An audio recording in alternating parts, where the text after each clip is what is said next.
പുതിയൊരു വീഡിയോയിലേക്ക് എല്ലാവർക്കും സ്വാഗതം. റയൽ മാഡ്രിഡിന്റെ വിജയം. ലാ ലീഗയിൽ ലെവാന്റയെ 2-0 റയൽ മാഡ്രിഡ് തോൽപ്പിച്ചു.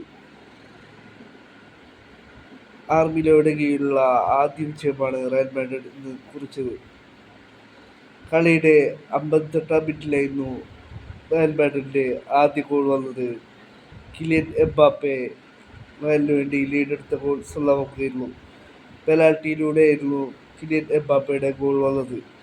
ഈ ഒരു ഗോളോടുകൂടി കിലിയൻ എംബാപ്പെ റയലിന് വേണ്ടി 50 ഗോളുകൾ പൂർത്തിയാക്കി.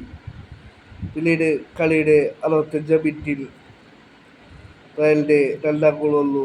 അസൻസിയോണ് രണ്ടാം ഗോൾ സ്വന്തമാക്കിയത്.